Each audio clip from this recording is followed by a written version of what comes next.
Good morning, y'all. Welcome back here to another video on First Class Collection.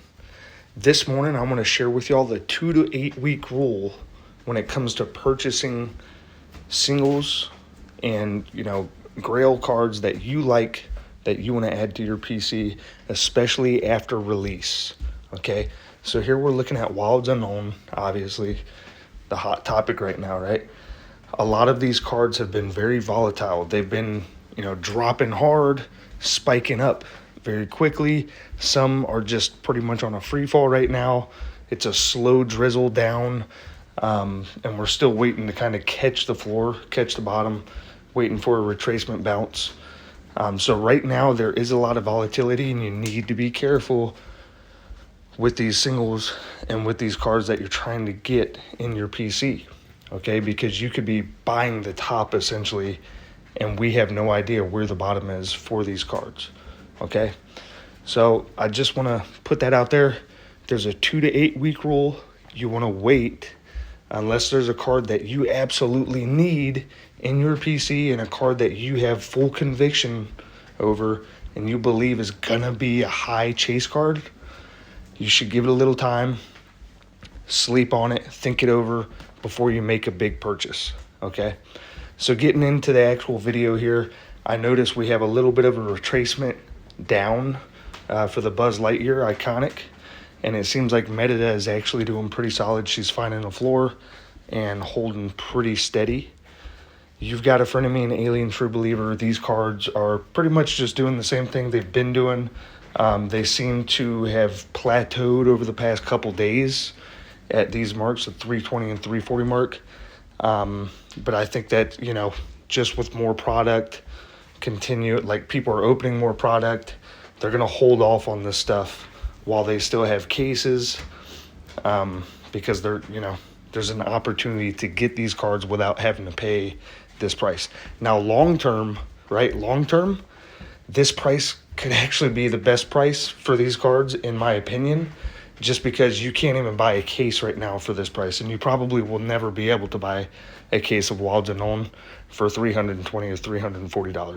All right, so just keep that in mind moving forward. There are certain cards that if you like, being too patient can kind of make you miss out on a certain opportunity, but still apply the 2 to 8 week rule.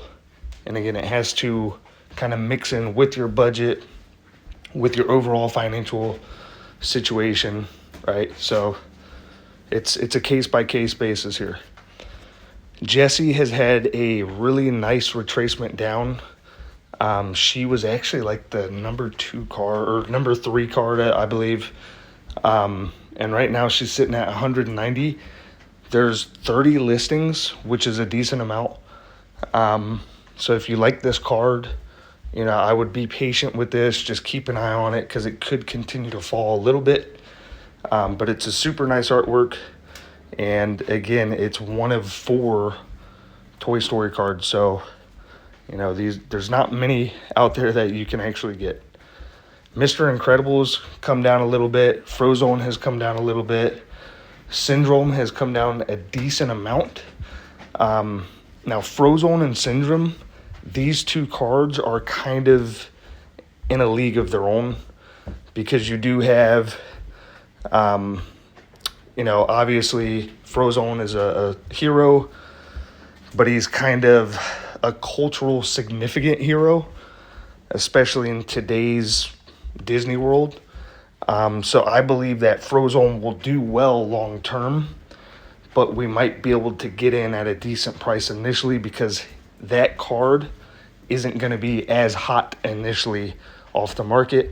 It's going to be one of a more niche market that starts kind of picking up Frozone down the line. And then same thing with Syndrome, except for he's a villain. And typically villain cards do really, really well long term, but initially you see a price drop because a lot of these villain collectors don't step in until later, especially if it's an iconic type of artwork. And I don't mean like the rarity. I mean like this Syndrome right here looks incredible, right? So if it's an artwork that looks incredible, these villain collectors will come in and they will buy out the villain market for that card, but it takes a little longer. They're a little slower, but once they bite, they're gone. Okay, so just keep that in mind.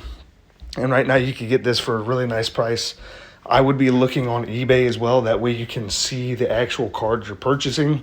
Because if you watch my last video talking about the print quality and quality control, it is a big issue, not only with Ravensburger's Disney Lorcana, it's also with English Pokemon, right? It's just these English print facilities need to get better.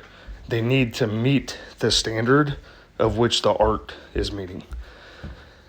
Jack is, holding the 115 level pretty good. There's only 25 listings, so a decent card right there. If you're interested in Jack, I would keep an eye on the price. Again, you got some time.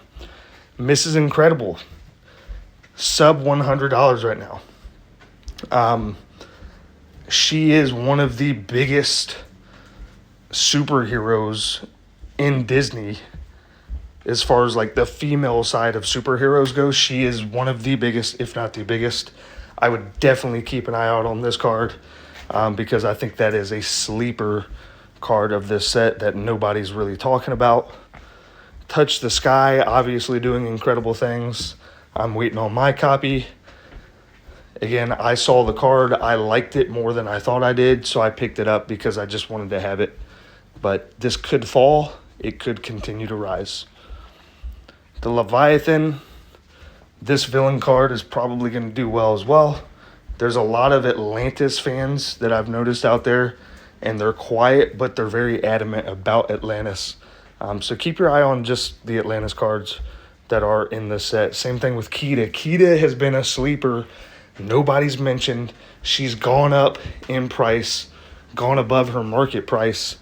And, this card right here, it seems like people like it a lot more than what the overall community consensus was. So, in my opinion, that would be one of the top sleeper picks if you like Kita, if you like Atlantis. I won't be purchasing that card personally. I do like Atlantis, but I'm not going to purchase the card. I'm going to wait. Maybe I'll get lucky and open it up. If not, I don't need to have that one in my collection. And then, you've got these other cards here at the bottom. Same thing, Milo Thatch has been doing really well. The Atlantis stuff is doing well. The villain Leviathan will take longer for the market to step into because it is niche. But again, it's going to do well. And then obviously everybody's seen Dumbrock Family Tapestry. That one's kind of popping off here. Somebody is probably doing a buyout on it. Zipper's holding a decent floor. We still got some time on that one. And then, so that's my take on the market as far as TCG Player goes.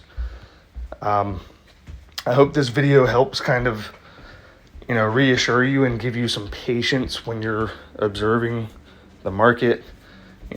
Some of these cards you might have to step in. If you really want it, you might have to step in sooner rather than later.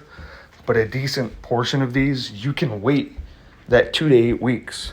Give it a little time, let it find its balance, let it find the floor, see what the market consensus on each card is, and then make your decision, with the fullness of all the knowledge and time that you've kind of taken to, make that smart decision. So hopefully this helps you, and make sure you leave a like, leave a comment. Let me know which one of these cards specifically you think people are sleeping on the most and which one you think will do the best long term. And I will catch you on the next video. First Class Collection is out.